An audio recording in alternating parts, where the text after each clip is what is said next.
Good morning friends, কেমন আছো তোমরা সবাই? আশা করছি সবাই খুব ভালো আছো, সুস্থ আছো, সাবধানে আছো। আমিও আছি বেশ মোটামুটি। তো বুবাই লিপিস ওয়ার্ল্ডের আরও একটি নতুন ব্লগে তোমাদের সবাইকে ওয়েলকাম। আজ হচ্ছে মঙ্গলবার আর এখন বাজে ঘড়িতে ঠিক সকাল 7টা। তো এখন থেকেই তোমাদেরকে সাথে নিয়ে আজকের ব্লগটি স্টার্ট করলাম। দেখতে থাকো, আই হোপ যে আজকের ব্লগটিও তোমাদের ভীষণ ভালো লাগবে। তো সকালের মোটামুটি আজকের আশিবাসি কাজ করা কমপ্লিট হয়ে গেছে।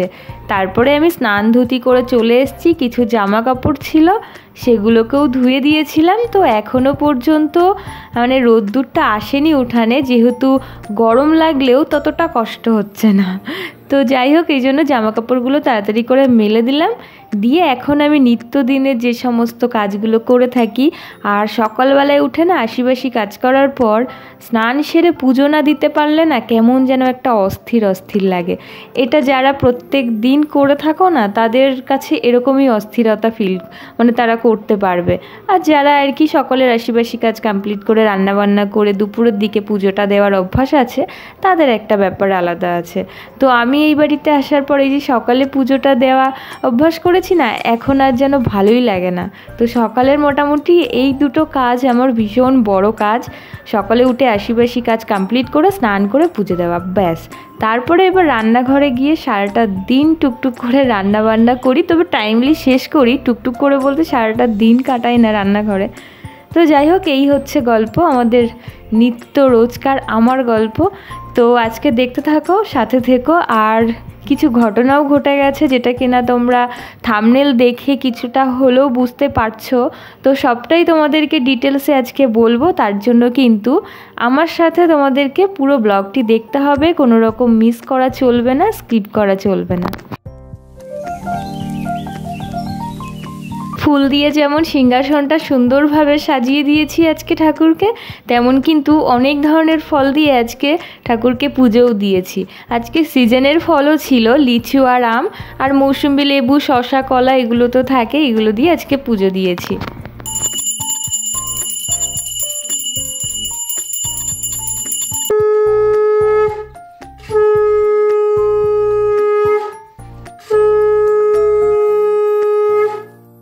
সকাল হোক কিংবা সন্ধ্যা, এরকমভাবে যদি সুন্দরভাবে সাজিয়ে গুছিয়ে ধূপধুনা জ্বালিয়ে ঠাকুরকে পুজো দেওয়া যায় না, সত্যি বাড়িতে একটা পজিটিভ ভাইবস ফিল করতে পারবে তুমি, ভীষণই ভালো লাগে।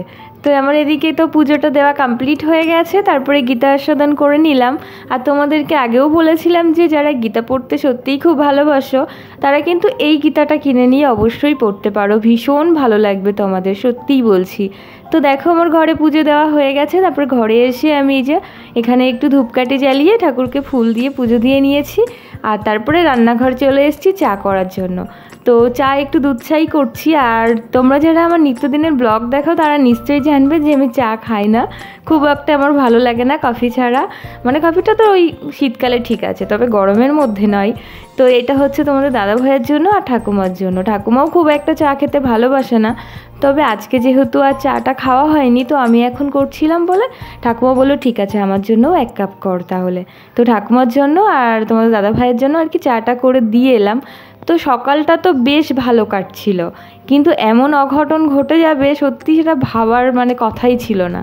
তো যাই হোক, কপালে ছিল যার জন্য হয়ে গেছে। সাথে থাকো, সবটাই বলছি। তার আগে চলো রান্নাটা সেরে ফেলি। তো এদিকে দেখো রান্নাঘরে চলে এসেছি। তো আজকে কিন্তু বেশ অনেক রকম পদই রান্না করা হবে। এই যে 3 পিস মাছ ভাজতে দেখছো, তো এই 3 পিস মাছ দিয়েই আজকে পাতলা ঝোল হবে আলু দিয়ে, আর পাট শাক ভাজা হবে, মটর ডাল রান্না করা হবে, তাও আবার আলু দিয়ে, যেহেতু অন্য কোনো সবজি ঘরে ছিল না এই মুহূর্তে, আর বাজারে যাওয়াটাও সম্ভব ছিল না।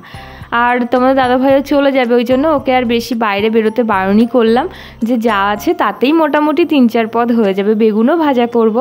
আর আমাদের বাড়িতে না বেশিরভাগ মটর ডালটাই রান্না করা হয়, কেন কি আমাকে মুসুর ডাল খেতে বারণ করেছে ডাক্তার। তো সেই জন্য মুসুর ডাল বাদে অন্য সব রকম ডাল খাওয়া যাবে, তবে মটর ডালটাই বেশি পছন্দ করি। তো আজকে না ভাজাগুলোই কমপ্লিট করে ফেলছি প্রথমেই।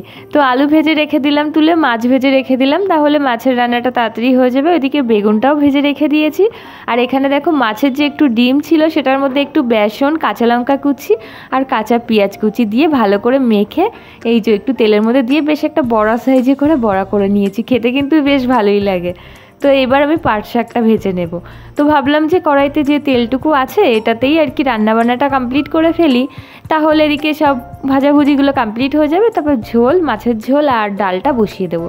আর ভাতটা সবার লাস্টেই বসাবো, কেননা ভাত খেতে খেতে আর কি একটু দেরি হয়, সে কারণে ভাতটা আগে আগেই রান্না করলে না ঠান্ডা হয়ে যায়।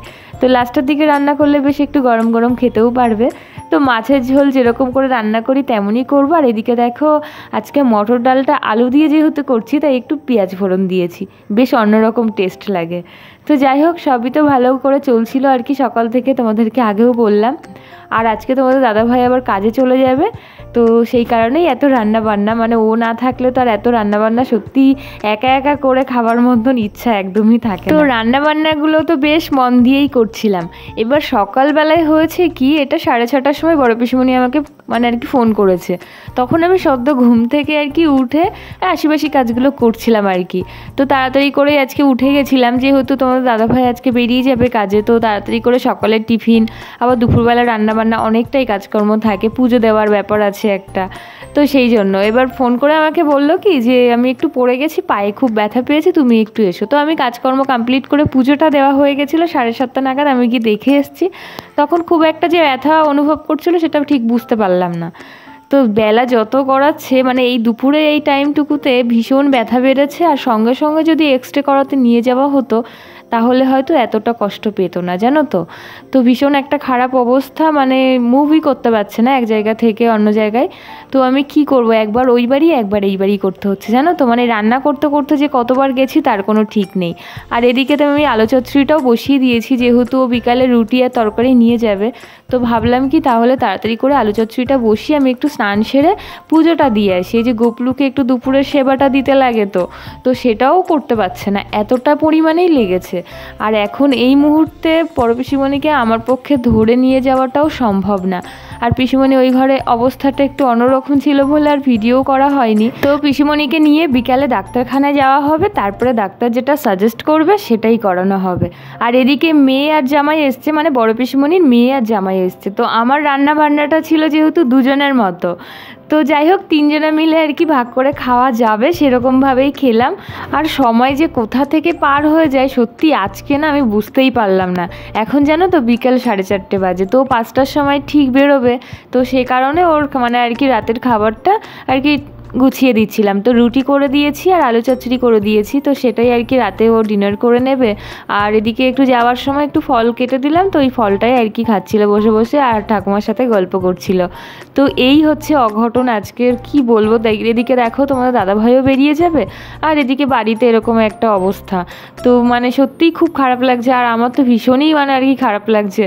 তো কি আর করা যাবে, ঠাকুমাটারও বয়স হয়েছে, ঠাকুমাও খুব টেনশন করছে। তো তোমাদের দাদাভাই তো চলে গেল ঠাকুরের নাম নিয়ে দুগ্গা দুগ্গা করে, তারপর ভাইও এসছে, তো ও বেরোবে। তো আর রাত্রেবেলায় খবর এসেছিলো কি জানো তো, মানে হাড়টা সরে গেছে, তো সেটার জন্য এখন নাকি অপারেশন করাতে হবে। তো কালকে মানে নেক্সট ব্লগে তোমাদেরকে আমি সবটাই অবশ্যই বলবো যে কি হয়েছে না হয়েছে। আপাতত অপারেশন করাতে হবে, হসপিটালে ভর্তি করানো হয়েছিল রাতে, এইটুকুই ব্যাস জানি। তো যাই হোক, আর ব্লগটি আমি কন্টিনিউ করতে পারিনি, এখানেই শেষ করতে হয়েছে আমাকে। তো কেমন লাগলো আজকে সারাদিনের ব্লগটি অবশ্যই কিন্তু জানিও। যদি ভালো লাগে অবশ্যই একটি লাইক করে আমার পাশে থেকো। দেখা হবে তোমাদের সাথে নতুন একটি ব্লগে। চলো বাই, টাটা।